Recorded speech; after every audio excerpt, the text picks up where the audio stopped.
Hey folks, welcome back to Vidya's Vegetarian Kitchen. Today I'm going to share a healthy and delicious moringa leaves soup.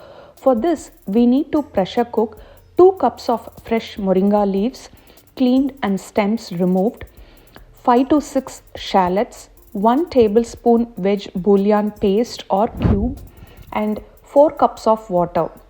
The bouillon cube or paste is completely optional. You can also use veg broth or skip it and just go with plain water.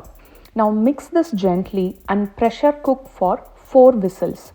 Let the pressure release naturally and then we can open it. This is a very simple soup and I haven't used any other greens like cilantro or curry leaves or even regular spinach. I just want to bring the flavors of moringa leaves, so I just went with only moringa leaves. But I have provided other options, if you can use moringa leaves powder or what other variations that you can do with this soup on my blog post. And I have shared my blog post link in the description. You can check it out for other variations. And now let's open the pressure cooker and reserve 2 cups of water and grind the cooked moringa leaves into a smooth paste. And now add the puree back to the pressure cooker or any saucepan and the reserved water plus 1 more cup of water. And to this we are going to add some salt, pepper powder and turmeric powder.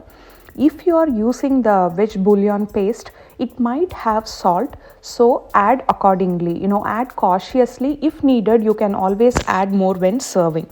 So add the white pepper powder, turmeric powder and salt as required and bring this to a simmer. And once it starts to boil, you can turn off the heat. And then the important step for this soup is the tempering. The tempering is what's going to add more and more flavor to this soup. And for this tempering, I am using ghee.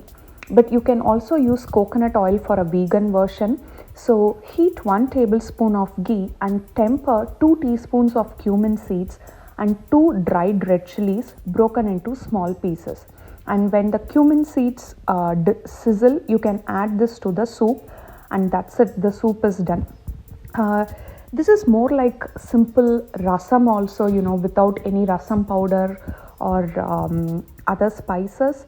But it just tastes delicious. It brings out the full flavor of moringa leaves.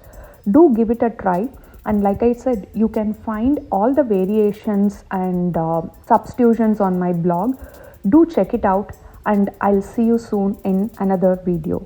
Thank you so much. Do subscribe. Thank you.